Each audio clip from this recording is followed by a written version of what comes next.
सद्गुरूची कामगिरी. सद्गुरूची कामगिरी कोणती? आरशावर धूळ पडलेली असते ती बाजूला सारायला सद्गुरू सांगतात.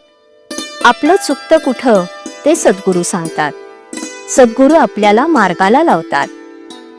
स्वप्नामध्ये तलावात पडला म्हणून ओरडू लागला, तो जाग आल्यावर ओरडायचा थांबला. सद्गुरू जागं करण्याचं काम करतात. मला करायचंच काही उरलं नाही असं ज्याने म्हटलं त्याने सद्गुरू खरोखर केला असं म्हणावं.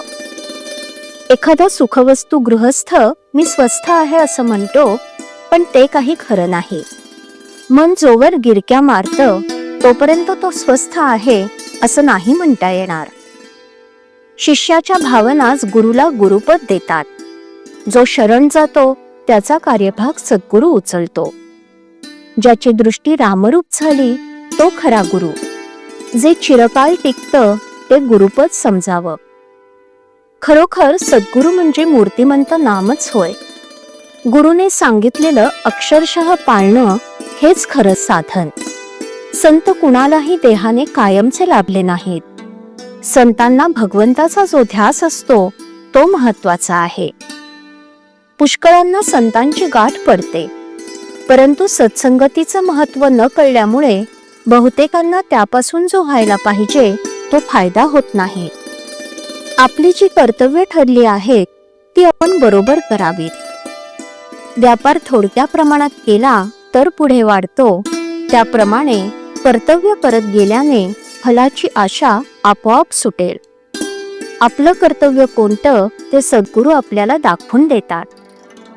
रथ आहे खरा, पण जर त्याला सारथी म्हणजे चालवणारा नसेल तर रथ कुठेतरीच जाईल. केवळ गाडी माझी आहे म्हणून ती मालकाला चालवता येणार नाही. साधी बैलगाडी सुद्धा चालवता येणार नाही. आपला देह मनुष्य आपल्या मनाने चालवतो आणि खड्ड्यामध्ये पडतो. सद्गुरू हे गाडीवानाचं काम करतात आणि आपल्या देहरूपी गाडीला योग्य रस्त्यावरून नेतात. आपण नेहमी भगवंताच्या अनुसंधानात मग्न असावं आणि गाडीवानावर विश्वास ठेवून निर्धास्त असावं. मग कसलाच धोका उरणार नाही. आपल्या नशिबात जेवढं मिळायचं असेल तेवढंच आपल्याला मिळणार अशी वृत्ती बनून आपलं हवेपण कमी होईल. मनाची ही वृत्ती झाली की जे घडेल ते भगवंताच्या इच्छेनेच घडेल असं आपल्याला वाटू लागेल. असं वाटू लागलं की समाधान चालत घरी येईल.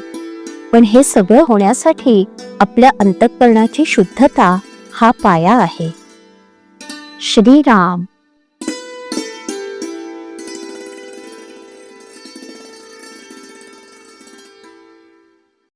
श्रीराम जय राम जय जय राम. श्रीराम जय राम जय जय राम. श्रीराम जय राम जय जय राम. श्रीराम जय राम जय जय राम.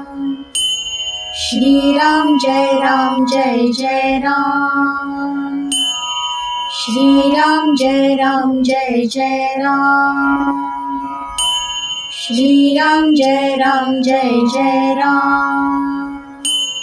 श्रीराम जय राम जय जय राम. श्रीराम जय राम जय जय राम.